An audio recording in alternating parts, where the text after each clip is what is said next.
akalulu ka wiki wedde nkulide wano nga nzijangu kakonako finally bikimu kyawedde kati gwaga lino okutambula back to work waliyo ngamba ku lunaku lw'omukaaga nti focus kati ino okuva mu byobufuzi tugimaze era nze mbadde nteesa nti kutandika ne wiki ejja ye mwezi omupya February no yeah tujja kuba tukyali mu January tuddeyo mu kukyusa obulamu bw'abantu kubanga tukyogedde ne continuous tujja kyogera kubanga ne Bible emaze emyaka 12 ne every Sunday batulimindinga kyenkyukakyuka gye weetaaga mu bulamu bwo bo wennyini kati nga mwagala okukakasa bulijjo kye mbagamba njagala mutunuulire ababaka bonna abawanguddwa mu kalulu kano obulamu bwabwe bugenda kukyuka bagenda kukogga bagenda kusiiwuuka abamujja kulooza nti bali HIV positive kakabegen nga mwagala okukakasa nti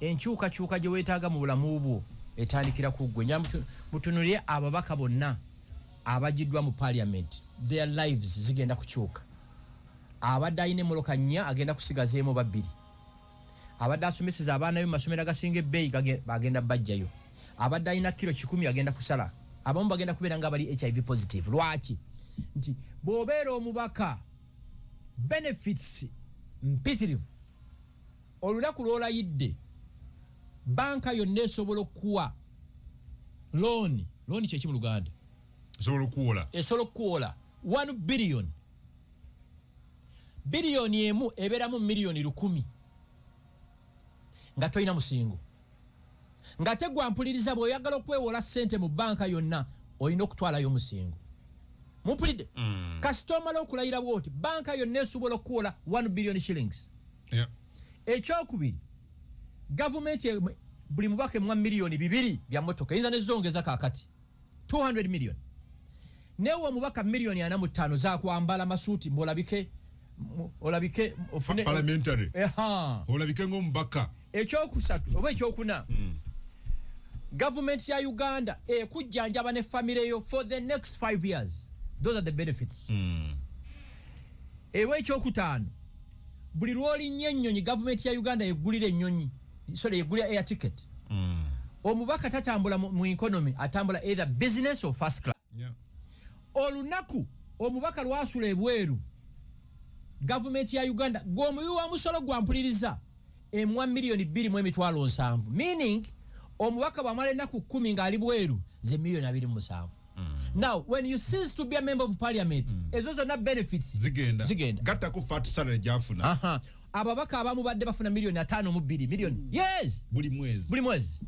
on top of all that yes kati bano balutamaguzi bonna bino byagenze nze waliwo omuminisita yambuuza nemwe Gashumba mumalako mutya nobeeranga olivinga obulamu bwa minisita oba olivinga obulamu bw'omubaka naye nga tobeerangako mubaka okitegeera so kyekyo kati ate mulabe be balonze abadde alina kilo 5 agenda kweza kilo 6 oba 7 olw'omutitimbe n'akagambo kano honorable kubanga omubaka bw'abeera ku mukolo chances ziri 9 ku buli 10 alina kutuula mu maaso bamutuuza mu maaso wali mbaka wa parliament atuuse so abajja abapya bagenda kufuna those super abnormal benefits abavuddeyo bano bonna abavuddeyo bino byonna bigenze okujjako nga president amuyambye n'amulonda oba nga minister oba n'amufuula commissioner oba n'amufuula n'amuwa ekifo ekiki akafa akalala kyekyo so kibadde do or die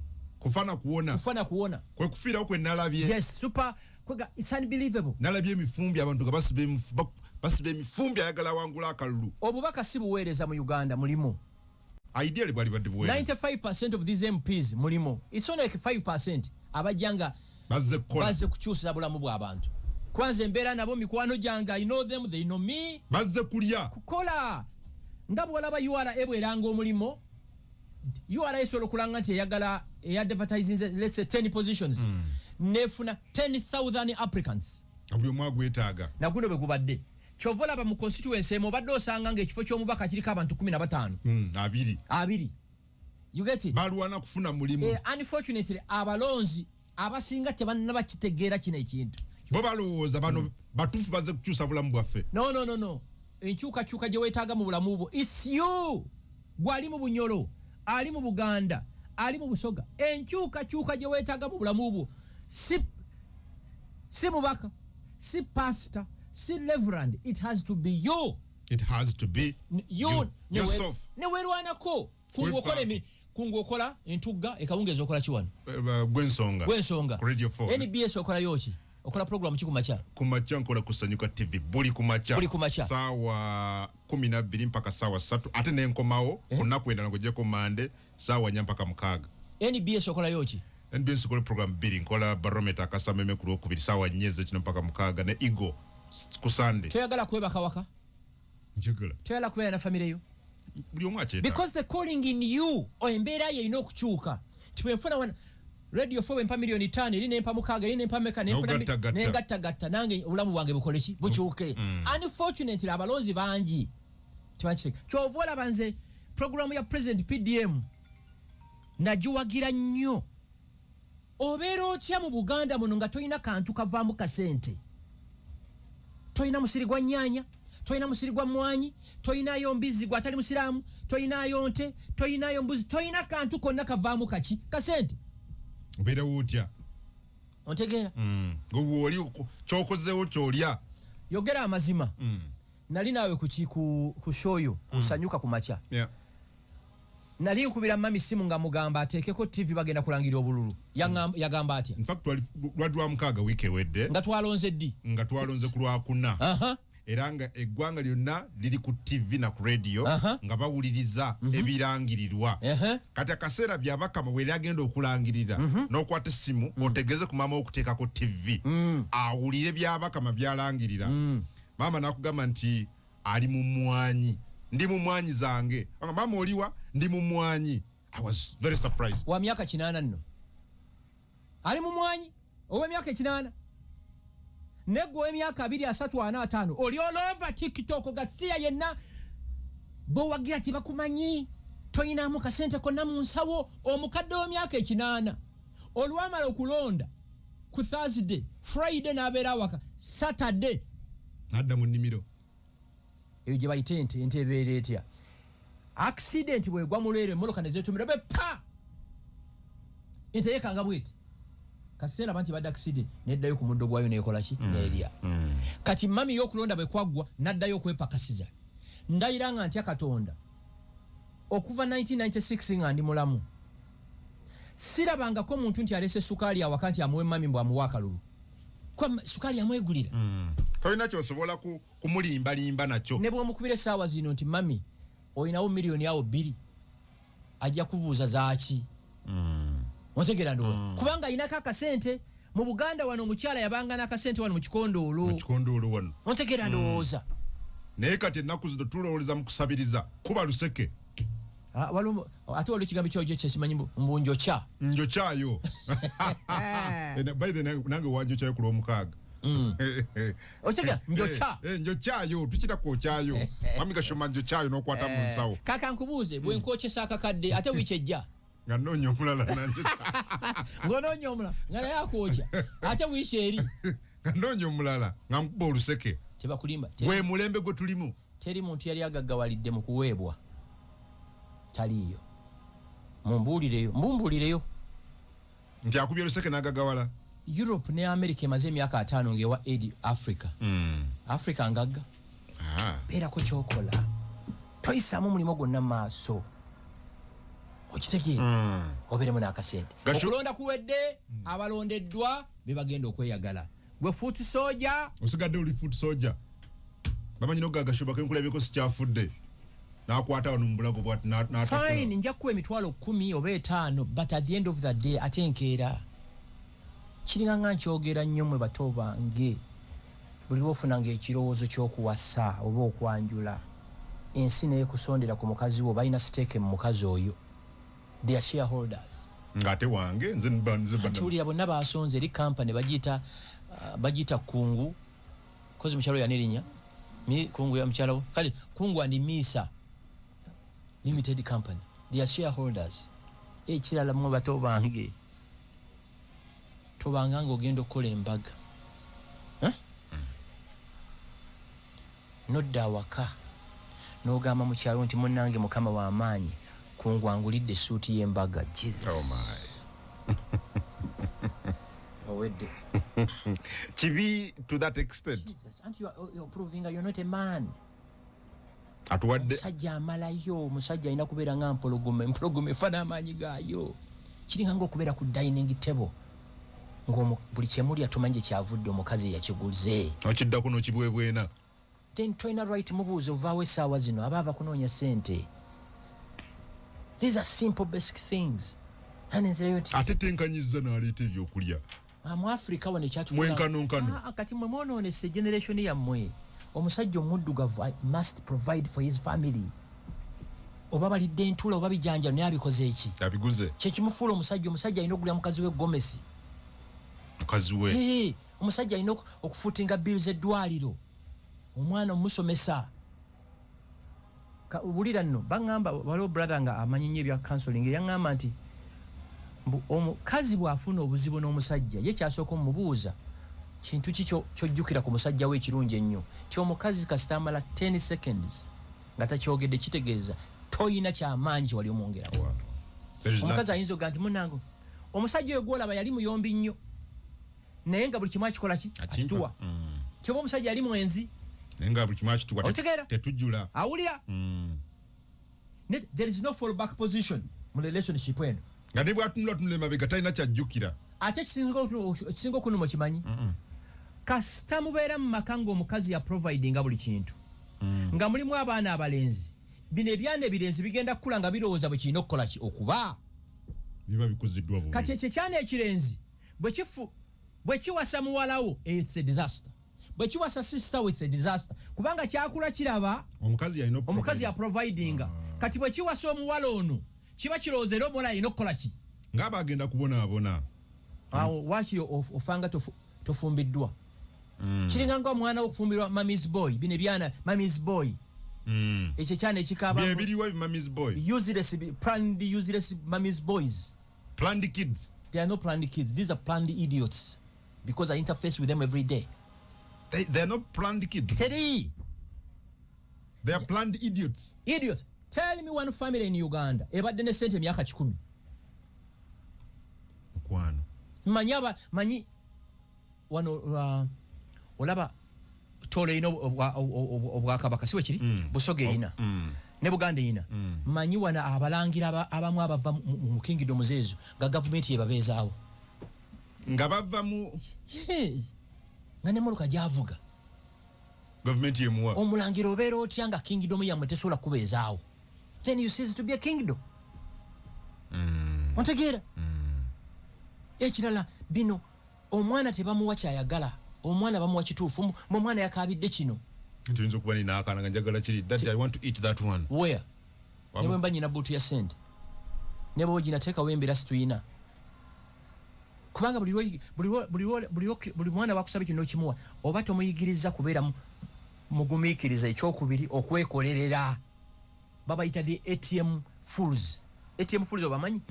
Osanga omuzadde ng'omwana wali mu senior 1 alina ATM card. Senior 1? Hey!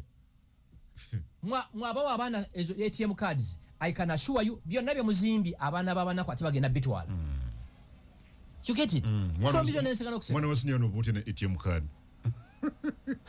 Bamuwa tewali bano wantu bonoonye baana wano nga bakazi. Nabonabona nnyo saagala kye nayitamu omwana wange akiyitamu. Bambi abatayagala kye yayitamu omwana we akiyitemu. Kitaba nikyo bakiwala kye bambi. Ulira? Waliwo omusajja bamuyita Kuteesa. Sam. Asi Sam Kuteesa. Musajja ali awo. He's very conservative like me. Akola boot camp eyo Busoge eyo. Baana to raise independent men. Oh, Kuteesa gwenda ku social media. Natwalayo mutabani wange Mulenge. Namutwalayo. Mulenge yamalayo wiiki emu. Yakomawo aweekeranga ava mu magye wiiki 8. Nagenda okulaba Mulenge. Lunaku lwe graduating nga si oli yagenda bana kira 2 yakomawo na 16. Chichi yamukola ki Kuteesa? Real men. Abasajja balina okuzibwa nga basajja. Owulira? Mulenge yatuusa awaka nga ne bye yali takola abikola. Jukira nze nyina level kwe mutwaya ku speed. Ontegeera? Real men. Mulenge alina emyaka emeka? Mulenga ine myaka 8 omwana wa myaka 8 gwokozesa bino byonna mingi mitono fe myaka omwana wa myaka 8 esembabule obe ngoma alunde ente 10 nasiba mutale nimbye ntolimbye kakati tuva ku graduation tuyimira ka restaurant yakamu Mulenga yanywa gilasi z'obutunda nnya mugamba nywera ninga thank you very much noga ekigendera kyange kituukiridde. There is no way malaika media waka jajjo kujja swani ya Mulenge ku dining table gitwale mu kiyungu ekyo tikiriyo. Amwana ino kula cha ino kola. Aino kutwala iye neri sori ne libera ku balala. Bamaze okulya. You get it? Twagala kuraisinga obukoko Buganda umanyi. Obukoko Buganda bweta kulira. Ebikoko ebizungu bye bine byana with those planned idiots. You're comparing ebikoko ebizungu bine bibera. Ekyo ekikoko ekizungu bwo kijja mu kayumba kaakyo no kiteekawo kisitama bwe kiti. Akakoko akaganda oba akasoga oba akanyolo olukajja ku muguwango singojja akakoko akanyolo akaganda oba akasoga n'okajjeeyo n'okatuusa n'okateeka mu compound 1 minute katasa okunoonya ekyokulya. Olukasumula kanoonyezaawo kyakulya. There is no way omuvubuka wange nyambako awaka okwoza emmotoka bw'ayoza emmotoka nga Mulenga ali wali tekiriyo. Balina okuyambagana. Ekirala nakugamba Mulenga alina okubeera mu kitanda bayisaawa 3 ezakawungezi ng'obe basa bukyali ate alina okulaba amawulire ku ssaawa emu. Omwana alina okumanya ebigenda muki amaaso mu ggwanga bwe kirina okuba. Abaana bagamba nti at least omwana yali bakidde essaawa 8 awummule. Waliwo egendeza nti abaana basiiba nga balina activities nyingi bwe bagwawo okwebaka babeera nga baafudde. Bwe kirina okuba nemwe abaana mubatiitiriza mubakoze kino tebagulira tablets abana tabu ye waka kuva ku myaka 3 enda kuzanyira eddoboozi wano basikola kye bagamba simu bulwadde ku baana. Actually nti studies ziraga nti kati abaana ekisinga obbakaabya nga internet efunye obuzibu. Mami ewange mbalaba nze omwana nga daddy what's wrong with YouTube put on yabo babo nze ekyo tikiri yawaka tikiriyo kankubuuze kongo that connect internet nze sina data that the router is not working. Wa abaana buli kye beetaaga ojja kukaaba mu bukulu. President Museveni bangamba omu ku basomesa b'abaana be nti kijja kushookinga nti abaana ba Natasha ba Muhoozi ba Patience nti basomanga nga there is no day ekawungezi nga ali mu ggwanga lwatajja kuyita mu bitabo byabwe. Basomye batya. You get it? Oh wait, there is no internet. Well, Daddy, what's wrong? The router is not working. Connect internet. Router jimaino jimanyo router. Kakati olwemmere bwe neebula ku bibiri mugamba akyuzinge between data n'emmere kikyayinza okukyuzinga. Ayinza kukyuzinga data. Ne browsinga ki? Okay, akalukuba president. Actually, anji. Ekisooka president yangudde. Nebaza no nebitundu 7 ku buli 10. Very resounding victory. Kutuuka wano n'ekyobala nebaza Katonda ti emyezi 2 gye tumaze nga tunoonyeza President Museveni akalulu tewali afunye kabenje kungu emyezi 2 egyo giwedde wali mukwano gwa yangambi Gashumbe gye emyezi 2 gyo gibadde ng'omwaka mulamba okola. Okay. Olumu twavaako Arua ne tulumba Mutukula. Imagine from Arua from border to border. Non stop. Wow. Nebaza Katonda nti atuyisiza mu kalulu kano nga tuli balamu. Ate nebaza Katonda nti for the first time in the entire history of my life remember they directly involved mu kalulu ka President Museveni. Mu 96 na kalimu naye nga ndi mwana muto. Ne kano nkabadde mu directly involved. Kyovola banti buli kitundu kyabadde atuukamu nga mwendi nze mu ku bantu adde bamukola ki bamwaniriza. Ne nebaza Katonda olw'ekirabo kya Museveni okuba nti akyali mulamu. Fa abamanyi ekiri mu ggwanga muno line eggwanga likyetaaga President Museveni owulira era kansinzire ku radio 4 radio 7 ne radio 8 mbasaba akaluka President Museveni mu 2031 2031 twogera ku 2026 yawedde akati mbasaba nsinzidde ku radio 4 radio 7 ne radio 8 mbasaba akaluka President Museveni mu 2031 mutandisa ate nze nsabye abantu bange nga bwe nabasaba mumukomyawo 2 mugumu nze musabira akalulu. By the way, muli so naive, temufaayo kutunulira interviews. Mutunulira interview ya President Museveni gyebaddeko ku Sky News. Kyomuntu aba akyali mulamu nga talina buzibu bwonna. So, akomawera. Mbasaba akaluka President Museveni mu 2031. Kati nkasabira ali. Badde manyi ogenda kasabira mutabani. Ate yamulita yalinze maje. But at least by 2031. MK is a serving military officer. MK is a foster general. MK is the current CDF. Amateeka gagamba tosobola kugenda mu bululu ng'okyali serving army officer. Wakitegeera? So nkabasaba. Okasaba. Mujja kutuka. Tanaba nakulayira kusanja kyo. Oyagala kutula bantu mitima. Mbasaba akaluka President Museveni mu 2031. Anavuga mulungi omu. Gendo je empapula. Neno yawangu ne bitundu 7 mu kimu ku buli 10. Kino bitegeeza ki bino? Mu ku performance gye bagambe kyasizo okubeera ennungi. Kati okulipotinga live yange kinagana Museveni kulayira. Muli basiru. Ontegera ndowooza. Okay. So ekyo nkimaze. Nkabaddemu. Ndayira nga ntya Mungu maze emyezi 2 nga dedicatinze all my energies n'amagezi President Museveni awangule. Ekirala ndayira nga ntya Mungu okuva mu 2023 teri muntu abadde ku radio, abadde ku TV, abadde ku social media okudefendinga President Museveni like me. Taliyo. Bwaba gyali leeta obujulizi. Ontegeera? For the first time in the entire history of Uganda, abantu baffe baavuddeyo in big numbers okulaga obuwagizi bwe. Okitegeera? Abantu bamwogera ku bavandimwe. Baavuddeyo ekyali ekkolomu akira bakulala yafembayo. Lwaki? Baali beetaaga security mu ggwanga lino. Nakubulira ensonga lwaki badde muwagira. Badde ng'ojogerawa. So kyekyo. Okay. Yawangudde obululu. Nze nali mubali ya mu 68. N'agenda mu 70 what? 71. Nze kyensuubira ntola bagenda. Ensonga ya shooting siza President Museveni obululu bwe buno esinga obukulu PDM. Katono nyoka. Yes, kiki ekyawanguza mwami Museveni n'ebitundu bino byonna. Bitundu ensanvu yasemba bifuna mu myaka gya 1986 akalulu ako. 96. Rather 96.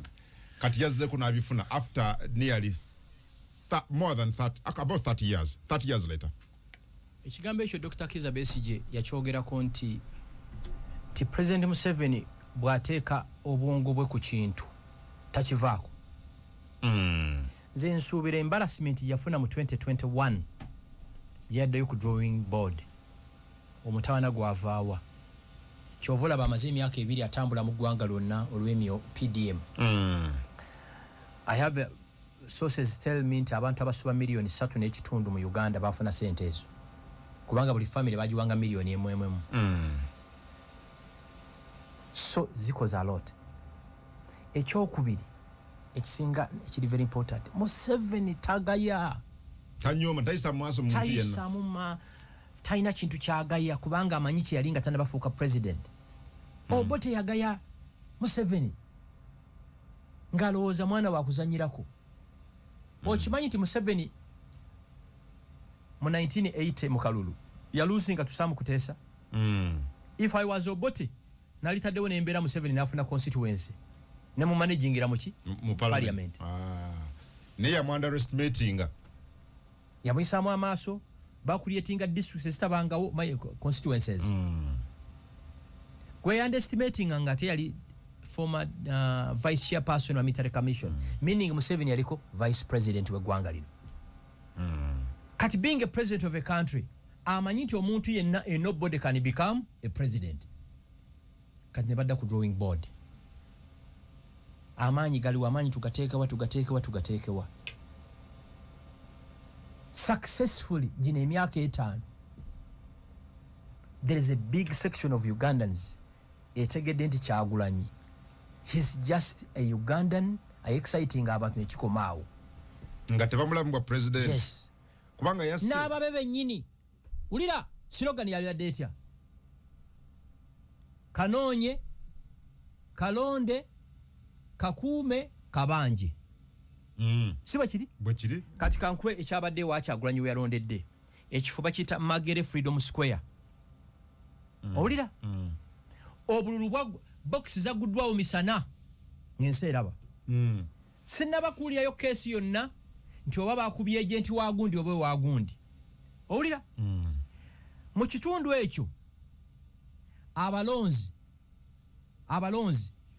badde balina okubeera 2,289.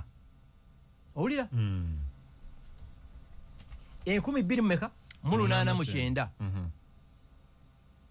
Kyagulanyi n'afunawo obululu 808. Museveni n'afunawo obululu 252. Owulira?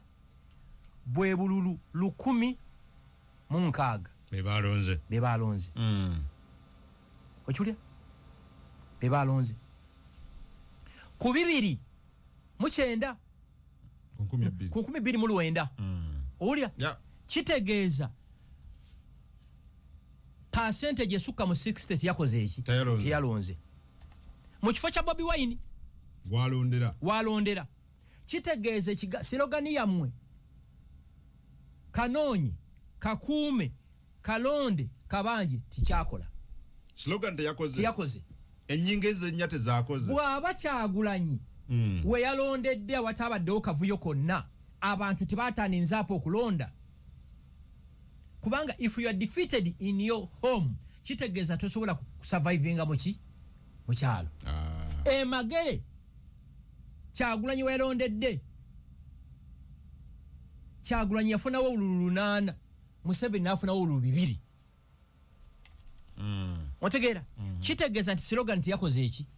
Abantu tebakalonze. Sinnabakulya, of course there are many places in Uganda mwadde ebikolwa ebyettemu. Naye Magere swakikoze eki? Tekyabaddeyo. Kitegeeza slogan teyakoze. Slogan ya 2021 n'omukazi eyagiye bamuyita White akakyala akubambi kaddayo ne Canada. We are removing a dictator. Kekagireeta. Olidde? Kitegeeza slogan yakola ki? Ulira, for the first time nebi musijja kubyogera nyo batujja bikosa mu 31 mwana said okwetekera 31 kazize.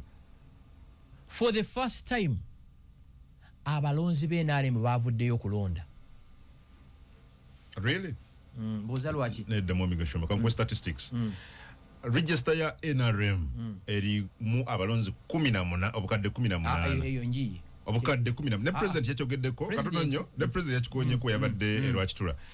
Nti register eri mu obukadde 18. Kisoboka kityo okubeera nti yafunye obululu obukadde 7 mu emitwalo 9, nearly 8 million. Kati ngati 10 abatazze kulonda baliwa. Kati ulira wamanyako ekiseera nti UPDF yabeerako ekiseera ng'enda ba ghost soldiers nga ne bali ku payroll nga basasulwa n'okusasulwa. Tekiriiyo 18 million tekiriiyo. Museveni bamulimba. Secretariat yalimba. Tebawera abukadde 18. Tekisoboka. We know it from a fact nti mu Uganda mwali baddemu ba ghost soldiers. Even ghost teachers, ghost. Wonderful. Yeah. If they are ghost soldiers ku payroll ya Ministry of Education, sorry, ghost voters, no, ghost soldiers ku payroll ya IPDF, ghost teachers ku payroll ya Ministry of Education, ate ku ya NRM. Tekiri ekyo. Bamulimba. The president was lied to. Yes. Wabamugamba nti register mu obukadde 18. Balinga bameka? To me around 15 million or 13. Around 13. To me. Omanyi bana akakodi kano ke bamulimbira mu buli kyalo kirinako abantu bwe bati. No way. Ongamba otya nti constituency yonna buli kyalo kirinako abantu bwe bati ate n'ofuna obululu 12,000. Era kyetwatwewunyisiza ffenna. Omubaka NRM. Tekisoboka. Niyo ine myaka gyotuukako nga amayinja agamu lindako ine myaka gyotuukako nga amayinja agamu tokyagabikula nga nzo kuletera ekizibu ogaleka ng'abantu mwe babbira n'ogaleka ekyolanya yakinjigiriza waliwo amayinja g'otabikula nga makyazi wayagadde oddibikula liyinza okukufiiriza ka contract ko there are many things bwe naaba mulabe nja bimugamba mene benda bimukalukano kubanga you're raising questions authenticity ya register ya question zange z'amaanyi sola zirazinga ku radio kuno bwe naaba nfunye omukisa ne mulaba jamugamba okay so abalonzi bavudde aba NRM bagezebwa mu 7 ne balonda to me in big numbers confidence ogibateekamu it was not easy go out and vote security yamwe eri guaranteed ekirala nupu kye yakola nze kye nali njagala bwati nga tebakimanyi kwe kugamba kanoonye kalonde kakuume kabanji kyayamba all the security apparatuses mu Uganda getting ready tewali muyekera abuulira gavumenti kyagenda kukola teri muyekera agamba nti ngenda kuteeka ambushi enateete teri muntu atega land mine n'ategeeza gwagiteze kuba ononga nti land mine eri ntinda mu trading center awo sijja kukola ki kuyitawo kakati boga nti kanoonye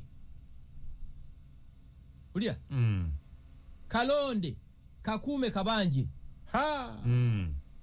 ng'ab'ebibombola bagamba kikyategeeza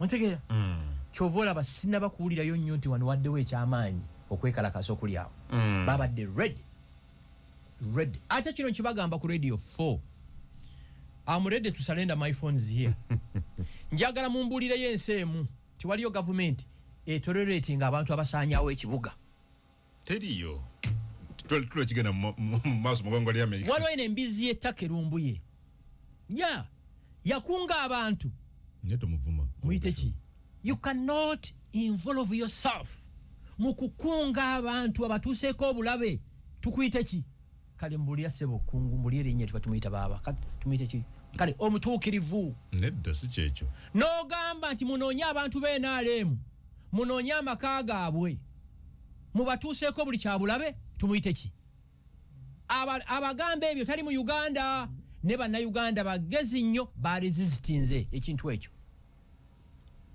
mwate mwe batobanga bampuliriza bana ababaka ababapika mwetabe mukole fujjo gwe bajja kuyoola yasigala waka abaana ba mukama wamwe Kyagulanyi bonna bali bweru bali musino baskidinga wanchi baita skiding musino ye gogolo wabagagga fe gogolo waffe mu kyalo twatulanga ku bipiira ne kikukkiriza ku luzi ekikumi bo bali musino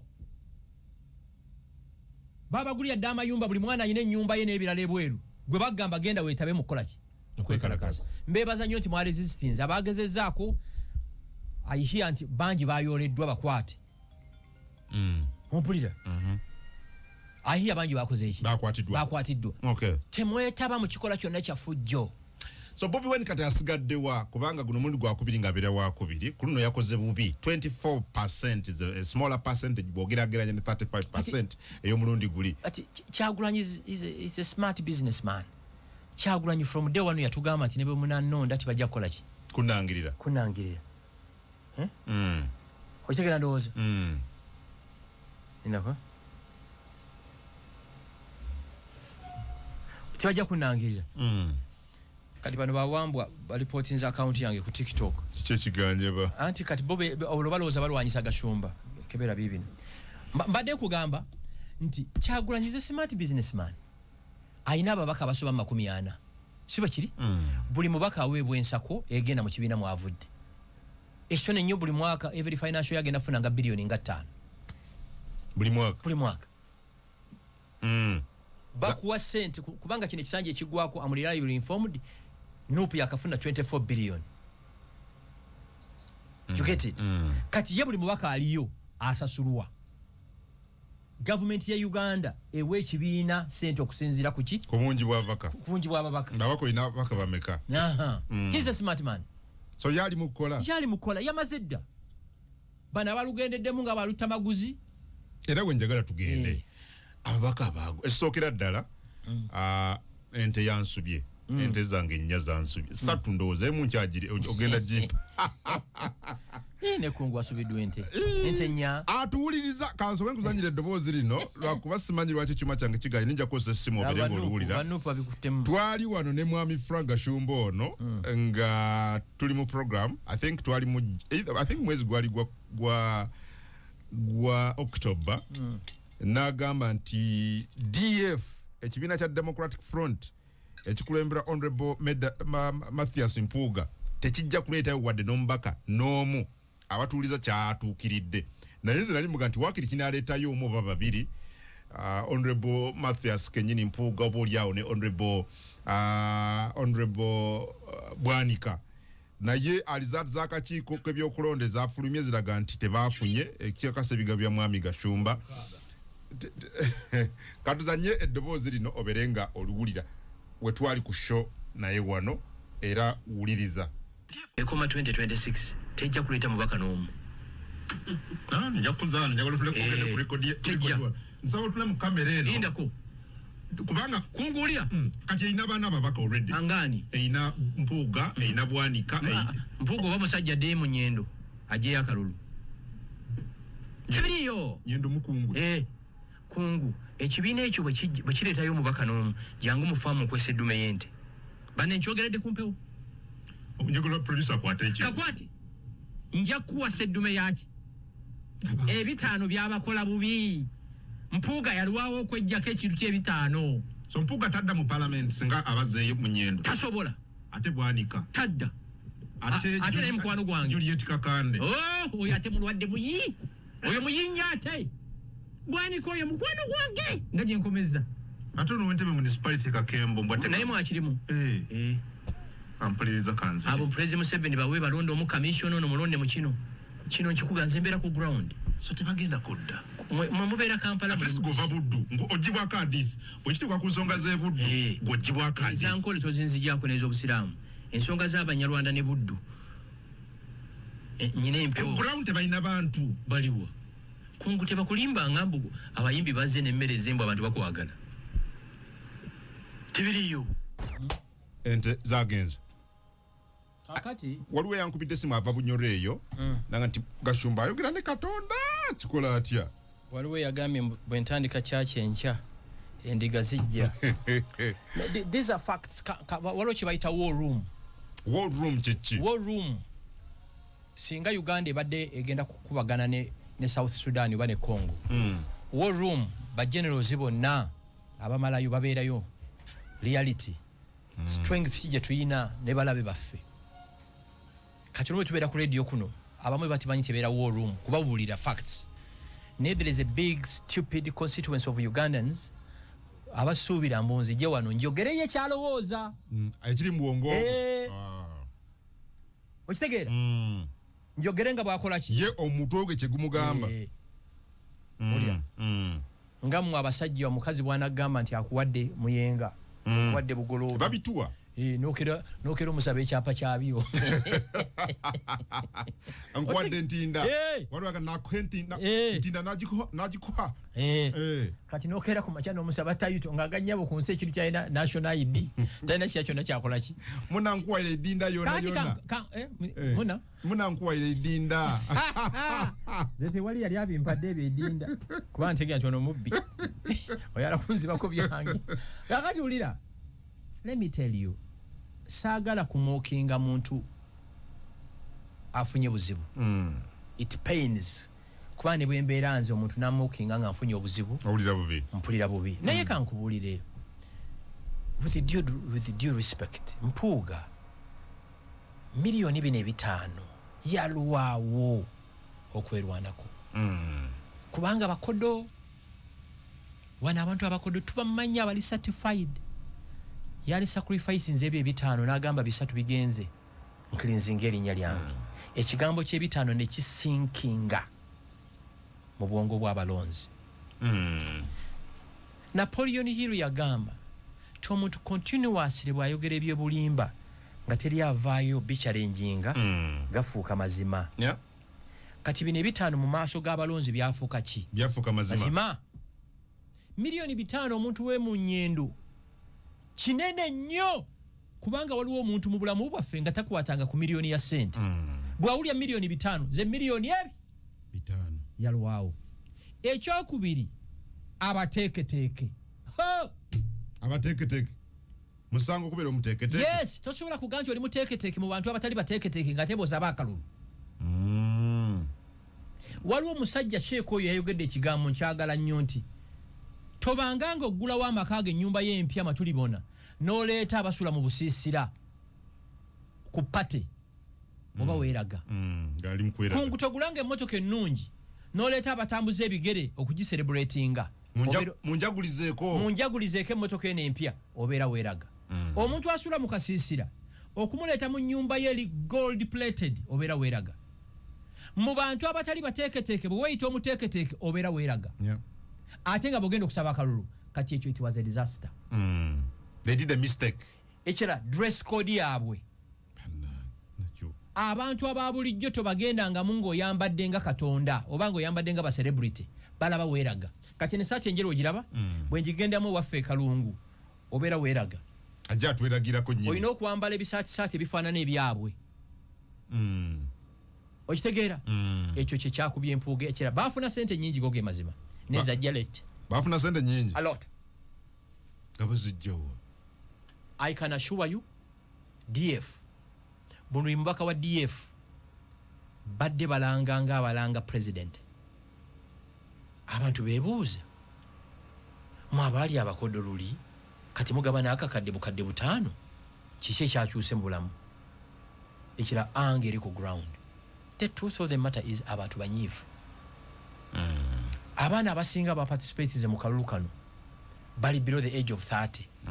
Tobabulira simanye entalo zeruwero n'ebiki n'ebirala kibava bagenzi. Of course nze kati omubaka yannumye, Ssemujju yannumye, Abedio naye yannumye. Abedi. Yes. Nekyampuuga tigadde mawulire. Kwanze nsibama kungunze sobola kumala wiiki emu ey'okweneyitawo nga siri Masaka. Tekiriiwo manye ekiri kuki ku ground. Okay, just mbulira mu line emwe ekyabasudde kye kimpuuga ekyamusudde gye bino byoyogeddeko. Then Ssemujju akaseera kosinga nga okutya ke kaseera nga abasiru basinga abategevu obungi ako katya ennyo. Ekya Ssemujju abadde ayina omulabe we gwatamanyi State House kubanga constituency ya Ssemujju yabadde asinga okutinkuula State House ng'alaga sente State House zeefuna ne mulago. Don't be surprised nga State House yafandinze opponent waki wa Ssemujju Nganda. Abadde abafukidde akayinja mu Ekwale Museveni ayinza kutta Ssemujju tasobola. You remember how they appeared on Capital Radio bombi ne beetwalira. Mutta Museveni ayino tasobola kutta Ssemujju. No way. Okay. Ajja kukola olutalo olucovert. Asobola okubanga bayise eno ne ekyo chances ziri 9 opponent wa Ssemujju yabaddemu omukono oguli invisible. Ssemujju abadde kizibu nnyo bw'ati eri State House ne government. Yes, mbuuza lwaki ye mubaka yekka abadde aku breaking it down budget y'eggwanga n'akulaga ti State House bagiwadde zino mulago bagiwadde zino. Minister ya Agriculture esaana ofuna ssente bwezi bagiwadde zino ate ekitongole bwe bakiwadde zino era tugenda mu misinga mu parliament. Kubanga Ssemujju abaddemu ababaka ba Buganda bonna all of them. Omuntu wa bulijjo awuliza Radio 4, Radio 7, awuliza radio zonna eza bulijjo tamanyi per capita income, tamanya GDP. Yayagala muntu amutemeramu. Owulira? Ti essomero ly'abaana 100 baali wadde milioni 5. Ate essomero ly'abaana 10 ne baliwa milioni 2. Okitegeera? Ne nayogedde naye eggulo. Ssemujju? Yes. Yagambye abalonzi basazeewo. Kyenagamba Sseggona yaconsiders defeat. Yes, kyenagamba Sseggona. Era Sseggona yayogedde bulungi. Nti nange ngenda kuddayo. Nja kudda mu famire yange. Yes. Nakugamba Sseggona tayinza kudda. Magola yawangulidde by what? 80%? Singa abadde Walukaga yalibadde 97%. Wow. You get it? Ate n'ekirala akaseera kalina okutuuka n'okkiriza nti kino nkikozeeko kimala. Nze nyina ebifo bye sigendamu. Nze sobola kugenda mu kirabu y'abaana bato. Ojja sanga muwalawo. Ali eyo. Ne ba ogizibe bazina bend over. Goswale. Goswala. Go wabalumbye. kubanga gwe myaka gyo gina kubera kasoyingira 50 years oyina kubera mu exclusive clubs ebuyimba buno bakuba wi bolaba omusajja ku myaka 5 nga azina bwasamba ng'ennyana oyo aba ya missing stage ya between 20 ne 30 ne 40 otegede sisobola kugenda mu bifo baana ba myaka 20 mwe bali bajja kuzina amazina otye bagita tracking bagita ki twerking Jesus tobinyumirwa ne bwe mba binyumirwa kangene mu bakungu bannange empologoma gye ziwulugumira you get it nagawe nagenda mu mezo era kye manjagala okuga nti wagenda ku mezo na maloda shikameka ngekiri mu mezo kimanyi abana nga bali kutanganya bobo yagala okula abantu gye balira sente wano genda mu mezo ekyoka banywa sisha simwagala babuuka bisitegeera ebyakayo byasukka ebyokutwakinga sisobola kati bwe mba ntwakinga olwo babayita batya abaana ba brothers bange nyina abaana ba brothers bange abali mu senior 1 senior 2 senior 3 obasange eyo kiringanga bobeeranga ku mukolo omugagga akulage omugagga producer wangu nakwata kulaba taliwo wano omugagga tazina nti ayina ebizibu ne producer yalizewa olaba omutuga azina asamba bwati nga mugagga oyo manya yabonaabona nnyo emyaka gye yalina okukyakaliramu nti yakyakala bino teyabikola ku myaka egyo omugagga nyenya bunyenya mutwe na bigere bwati omugagga ekyokubiri omugagga tagenda mu kirabu n'asasula omugagga asayininga busayininzi ku invoice gye bamuwadde si bino byakwata teri mugagga asayini teri mugagga agenda mu bbaala nga mulodi akwata sene n'awaayo asayininga busayininzi babireeta ekirala omugagga mu bbaala ng'eyaba n'omuyambi bwe yabeera ne visa card ze akisambwisa bwati nina akaseera we nabeera ku Sheraton awo nga nyina credit limit ya million 5 5 million nga ngenda bugeze nenkola ki nensayininga you get it so bintu bingi bye tuyize kungu so yina okwebalira era genza nkitadde kya parliament mumbuze ku birala segona eyo nkitadde Lutamaguzi oyo sijja kulimba Lutamaguzi twamukolimira Lutamaguzi teri muntu asize bukyayi ku bantu baffe nga Lutamaguzi nabagamba teri muntu alitandikako olutalo alumaliriza kati mulabi alumba Sale siba kiri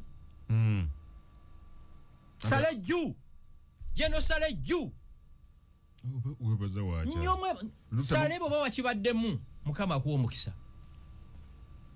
babaka bangi bempulira ennaku besobola kwogerera wano naye omwana yasiza obukyayi ku bantu b'eggwanga katoga Sale jju lwaki anti ali mu kugamba mbu Sale yamugjeeyo bwabanga Sale yamugjeeyo Sale mukama akuwa omukisa agambi wano nti jeno Sale ye yabadde mabega waki anti emabega w'okumamula yeeyo nange wengambi era akolimye n'agamba ssebo abatuuliza kekana katambika Luta Sale musale kiki ekyakuleeta ewaffe musajja gwe kiki ekyakuleeta ewaffe Nakaseke Sali musale kiki ekyakuleeta ewaffe Nakaseke Sali musale kiki ekyakuleeta ewaffe Nakaseke gwe walagidde ne batubbako obuwanguzi bwaffe Sali musale ng'ozze mu maka g'omusajja gwe bayita Sseŋŋonzi ab'akakiiko k'okulonda ne bakugamba nti bo bagasse buli kimu kiganye n'obagamba nti gani bye eliminated ne bakomawo wano Saida Bumba n'ajja n'omukyalo omulala gwe babadde balagira okulangirira Sali musale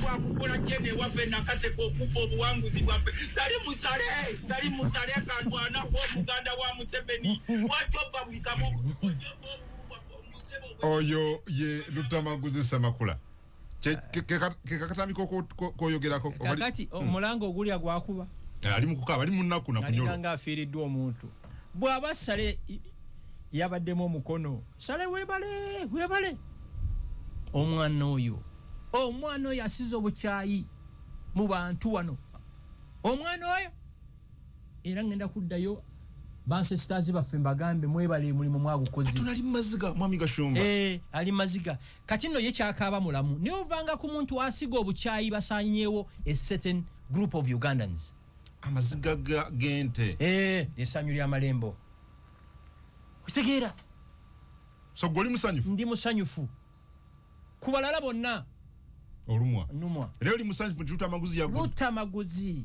akimanyi bulungi. Lutamaguzi kyemanyi ompulira. Nakugamba alitutandikako olutalo jaddutandika ffe tujja oddumaliriza. Salejju Jeno Salejju hey Jeno Salejju hey tosobola kukera every day ng'otupetrayinga ng'abatali bannayuganda nti ensi etutuuseeko obulabe naawe ofune obuzibu tulumwe tekiriyo etwamukolimira ffe tulina olusozi kwe tugenda ne tukolima ne tuwaaba so mwawaaba nga muwabira buli muntu yenna atutuusaako obulabe anti yagudde kati ku bubaka takyaddayo constituency ya nnyina kino kyabadde ayagala sana kyakusatu waki bamubyeko ekibanja ki ate nze neewuunya mwe nga balutamaguzi gavumenti eno yabafuula kye muli mwali ki mwali bannaku beyond gavumenti ekuwadde omukisa to be yourself mwali bannaku Lutamaguzi kitawe yalina ki ekisooka si ye Lutamaguzi by the way otegera mwalina ki mwali badde mu bibiyita gavumenti eno everyday kubanga yebafudde kye muli nnyo ennyonyi muguze amayumba muguze emmoloka ezisinga obunene ate n'ogikeerako entasiimu ebekola ki ebula giwa okitegeera mwali ki wekungo oyinza okwerabira rediyo eyasooka okukkiriza okukola ku rediyo top radio yakufula kyoli the foundation kati nkulaba bulinnya ogenda kumalya ku Al Jazeera oba Sky News gavumenti neteekawo embeera mwabaali abannaku kitawo yalina kibanja ki kitawo yalina byapa bimeka nene mugirumba everyday ne mukikolokota ne mukola ki Salejju Mwami Gashumba hey Salejju okay bwaba salenga yakibadde mujju Muwanga Kivumbi abadde mukwano gwange goge mazima naye Muwanga Kivumbi yakola ekitakoleka ogenda otya Kirewa Ssemujju n'ogamba mbwendo constituency eri vacant n'ogenda Masaka n'ogamba Mpuuga nti eri vacant kati mwenna muli basibe mwenna muli basibe Ssemujju Nganda musibe Seggona musibe Mpuuga musibe Kivumbi musibe mwenna muli mukomera luzira omanya abasiru Luzira we kye bayita Katikkiro yabakulira section emwe eyabasibe owulira no abamusibe naye olwokuba amazeyo ebbanga ddene aba prisoners ne bamulondo okukulira abakyabasibe ye Katikkiro naye ayambala uniform ng'abalala era bwe buziba naye bamusibiramu munda naye emisana bw'asiba akijjanya bannayaza si musibe kati Kivumbi wagende ewa Ssemujju Nganda owulira n'omuganyi constituency eri vacant n'ogende wa Mpuuga n'ogende wa Bed kati mwenna mwafulumye bonna parliament yes abo sijja nakugabe sala kumoki kubanga Seggona mukwano gwange ampita muyita kojja and I want Seggona tinkwegayiride kabakomye tiketi tolumba na wali wanoga ne mukubira ne simu ningezeza kunoonya gundi nje yakozeeko eggulo it was amazing I saw him yogedde bulungi ng'agamba nayinze kintu kyadde mu mirembe ndabye ne Ssemujju Nganda badde kunaga nti for him he lost genuinely yagambye I will not blame the state, I will not blame anybody, I lost genuinely naga but there are some constituencies awaba yuno oyani Seggona okulaba ngenda kuyingira obulamu obuli private obwokulaba kinkulembera family yange n'abo abalala bensobola okutambula nabo emikwano gyenzimbye mu myaka 15 mbebaza nnyo era omukwano ogwo gujja kugenda mu maaso tujja kukola bingi ddala Katonda by'anaateeka mu mikono gyaffe nja kusigala nga ndabirira nga nyamba abo Katonda batadde mu mikono gyange ate era nga nkola ebiyamba ensi eno obaoli awo ku mutendera omulala naye ogw'obubaka bwa parliament kati mu kiseera kino guwummuddemu katusabire abakutte obuvunaanyizibwa obujja mbagala nnyo mwagaliza omwaka omulungi era ne munnange mwagaliza obuweereza obulungi mu kisanja kino kyakutte era nze ngenze ndi musanyufu mwebale nnyo ebisanja ebisatu bye mumpadde bimutawa balala enteekateeka ya Katonda yali nti nja kukola bisatu Mukama abakuume That's how decent people. Segonono aswana kufuka encha judge. Mu baloya amakumi abiri mu Uganda basooka mwali. Yeah. You get it? Nenze nakirabirawo nga kijja. Ntajja kuwangula. Tosobola kugamba nti oli muteeketeeke mu bantu abatali bateeketeeke. Okay. Sechikubo. No. Sechikubo, it was obvious. No, General Russian yali amutaddeko. It was obvious from day one. Sechikubo mukoddomi wange. Ebisanja bitaano. Kiki Katonda kyatabakoledde kye mwagala ekirala bannange. Gumanyi kye kitegeeza nti buli mwezi you are assured of 40 million. Okay, we have 250. Yes. Katonda kiki kye mumwagaza ekirala. Kye nagamba abooluganda mikwano gya President Museveni. Buli kimu akibakoledde abatute in the best schools ever. Buli kimu akibawadde. Ensi bwe eri balema nga agenze. Mwene nyanga mweka. Yes, kiki atabakoledde. Buli kimu akibawadde. Buli kimu. Waliwo ba minister abagudde. Atenga bamaanyi. Beatrice Atimu Anywa, Mama Mabira, David Bahati, Namboze, Frederick Ngovi, Hamson Obua. Hamson yagudde. Hamson yagudde. Oh no. Okero Riem yagudde. Mulimba John yagudde. Beta Mongi Akena yagudde. Moriku Kaduchu yagudde. Then waliwo abanene mu NRM abantu nga Nantaba Aida yagudde. Olina Odonga Oto yagudde. Olina Godfrey Kanya yagudde. Okoto Dong yagudde. N'abalala. Mera bwiti byatambudde mu bufunzi. Amelia yakomyewo. An amazing woman. Judith Nabakoba yakomyewo. Amelia liko, I think she was the longest serving PPS. Amelia kyambadde ne bamusanga ne munyume tokkiriza nti Amelia kyambadde. Very humble. Nkirabye mu bantu abakoleze ne President Museveni babeera extremely humble. Ndoza bakikopye nnyo ku ye. Weewuunya nti ono ya Amelia. N'abasirikale bano laba those 3 generals abadde nnyo mu kalulu kano mulimu Bidi, mulimu Asafu, mulimu JB. Mutegera no. Bonyume na weewuunya n'okwewuunya. They are so humble. Yes. Tebegulumiza. Nayo sangara DC. Sanga kaputeni oba sergeant. Noga kino kiki. Ate abo mbatya nnyo musirikale gwosinga nga okutya. Be bano ba private abo. Akube kyasi. Okay. Bwagamba nti tuula kola ki? Ente yange sebo mwami Gashumba. Ente eriwa. Twali wano. Nano tutakwanda nza katambi yako ne kambula. Unfortunately samula simanyi kiki. Oba waliwe kobane. Ente wa. Eriyo kunnemeso kufune. Nakusubiza ente meka. 5. Kati obanja meka. Emu. Wansubiza singa mpuga bwanika Juliet Kakande ne omusajja mbwate kama kakembo bawangula buli muntu nte kubona tekuli yawangudde ezo nazitadde mu bwenkanya neno ngamba nti singa Sewungu awangula akalulu nayo nte Mwami Gashomete yange eriwa kakati ekisooka Sewungu yawangulira returning officer ya mudikere nze n'obulwa na mukaaga nti wawanguza Semakula Ismail na contestinga era bagenda kubeera recount either today or tomorrow era court bene mu pronouncing ati yawangudde akalulu enteyo nja gikola ki ate nja kubuulira lwaki saagala kwogera bino kubanga tugenda mu court ontegera ndowooza nja kubuulira kubanga nabuuza Sema kino weekiri nti kino weekiri nti kikyo neetaaza jangu kulale yange ekola ki esembayo era wagenda kwesembayo nja kubuulira ku Monday jja omutawane gwakoze eki kubanga ati tugenda mu court oyinza okuba byengenda okwogera kuno binza okwetagibwa muki mu court era bwe bada mu pronouncing ati yawangudde mu nje ente nja gikosebwa kati ku nte zali 5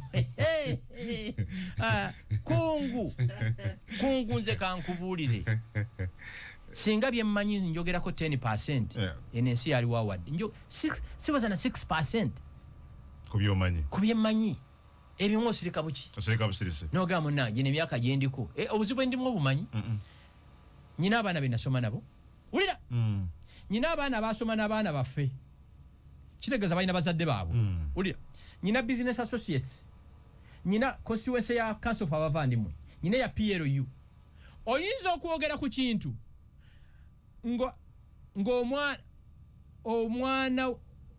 omwana w'omunene yasoma ne Shira kitegeeza relationship ya Shira n'omwana w'omunene ekoze eki waliwo Shira lwankubira dadi nangamba dadi waliwo ekintu ekitrending ennyo kwegera tekikomentinga kekyo kirwaki ti oyo omwana mukwano gwange nnyo ate dadi we gwe bali mu kubashinga kati effembayo gimanyi nyina abako omwaka oguwedde officially nafuna constituency ya Malayika kitegeeza nyine besola interests zaabwe nawe nozikuuma yes nensirika si kuba nti njagala nnyo naye waliwo byosirikira ku lw'ensonga by the way olanye yakinjigiriza ekyo waliwo lwotuukanga era omuntu wavayo n'akuvoola manya avodde mikwano gyo avodde constituency nga 8 zakoze eki zavodde okay, the challenges we go through every day omulamu yasobola okuzova kaminga teri mpologoma nkambwe nga nfu empologoma ensajja ng'efudde kakapa kagituula ku mutwe sekisinga obukulu mubiri bintu byonna ebyetukola tulina okwekuuma nga tuli balamu okwewala endwadde okwewala embeera yonna eyinza otutuusaako obulabe waliwo obulabe obumu oba waliwo ebintu ebimu bye twetuusaako nga ffe olwa recklessness gye tulivinga omuntu n'ovuga emmoloka n'etuuka mu 2 n'overtakingira makoona tosobola ku-overtakingira mu makoona n'ogwa kabenje n'ogamba baganda baffe abasiraamu ne bagamba nti Allah bwageze n'obusiru oba busiru bwo fata abeerubagana oba abeeroma ne tugamba nti amaze emirimu gye bintu bingi amazzi ge tunywa ofaayo okumanya nti amazzi ago matuufu g'olina okunywa actually mikwano gyaffe abasawo batugamba nti 68% ku ndwadde ezikwata abantu nyangu nnyo okwewala unfortunately bwe tubyogera kwanza nyina ebintu bye nagana nze Gashumba sobola kulwala typhoid ekyo tikiriiyo sisobola simala galya simala ganywa ne bw'oba oyagala nnyo ne mubeera ku mukolo buli kye bataddeko n'okirya bakuyita nkulya saladi zezo ze mulya ku mikolo muzeewale nze sirya saladi ku mikolo ne bw'oba oyagala nnyo kubanga simanyi ngalo zazikoze awulira amazzi gano agali mu Uganda bakugamba brand ziringanga 3 is passing the international standards sijja kuzoogera wano kuba tibansasudde mu Uganda mulimu brand zinga 3 is passing the international standards esigadde gali fake memunywa bunywi n'olwala endwadde bulina kusimanya Uncle Frank typhoid yanuma n'omusujja kati n'ensonga y'omusujja yes ensonga y'omusujja kusula mu butimba kufuuyira nsiri waka okiwulira neggwe buli wiiki oli mu ddwaliro ne weekwasa mumpulira ndowooza endwadde z'obukaba kasita weegatta mu abawala kasita weegatta n'omusajja ebintu 2 3 oba 4 ekisooka STDs ekyokubiri STIs ekyokusatu HIV ekifembayo lubuto tewebakanga n'omusajja n'osuubira Lamborghini biri bintu 4 STDs STIs HIV oba olubuto as long as you have protected sex mumpulira se ebintu ebitusobola okubyewala unfortunately mu living a reckless life otambula otya ekawunga essaawa 2 ng'otambula omuntu ng'akuvaako mabega oba 2 n'otafaayo kumanya bano be baani abanvaako emabega okiwulira kati bw'olwala oba bakutuusaako obulabe n'ogamba gavumenti yampadde obukuumi obusooka gw'olina obwetuusaako there is a mentality in Uganda nti gavumenti erina okutufaako gavumenti kintu kinene nnyo security esooka gwe wennyini gwandaba ku TikTok gw'olina okwefaako lifestyle you're living kati ng'ogenda mu gym ne bw'oba tolina ssente zigenda mu gym osobola okukolera mu gitamu kya dduliro ogikolera awaka kati bakuga nti eddagala erikyasinza okulwanyisa pressure mu bantu ku working out kati mwabandaba ku TikTok wakoma ddi ogenda mu gym oba wakoma ddi okkeera okudduka omubiri ne guta mulya kati ebyo nabyo mugamba mwagala gavumenti ejje bayambe gavumenti eri too busy gavumenti ebeera mu bintu kuzimba amalwaliro masomero makubo masanyalaze kutambuza mazzi across the country ebintu ebisigadde these are individual responsibilities nga gwandaba nga bwe nabagamba nga gwandaba gw'olina okwerwanako ng'omusajja oba omukazi n'olya emmere ng'embizzi n'olya emmere n'obeera ku mukolo n'otikka emmere eringa nga mountain erigoni n'ebyolya tobimanyi byolya tobimanyi olya buli bakuyita nkulidde n'obeera ku mukolo buli kyakunywa ekiriwo n'onywa mirinda fruit mountain dew n'onywa coca-cola lwenzo naye n'omunywa bero n'omunywa tasika n'omunywa buli kimu ekiriwo n'okinywa you get it era mu abakazi mbasaasidde bw'obeeranga n'omusajja nga buli mugenda ku mukolo alya buli kintu ekiriwo mwanyinaze watomera kero osabe Mungu akuwa omusajja omulala buli kintu ekiriwo no mirinda fruit mountain dew coca-cola fanta ebirumalo biwumuza kati nolonchinga ebato ku myenge bero tasika wine n'omunywa black label buli ekiriwo nayo muntu omunga yabinywa no kinywa nze mbalaba ku mikolo ne ngamba yi mukama kino kisolo oba muntu mutegera ndo so mwegendereze lifestyle ze mulivinga nze mbera nyomba ne ba driver bange toyina kusuka kinana okujjako nga nze nkugambi nti oba tuli kulashawa toyo kinana odduka olagawa you get it beyond 80 yes olina isiza mukonano ga Jesus bwamala nafa mbusimanya alla bwageze mwabakatoliki amaze emirimo gye mwalanga mugamba mbuno ba malaika agenze kubera ne ba malaika gasia ba malaika bawo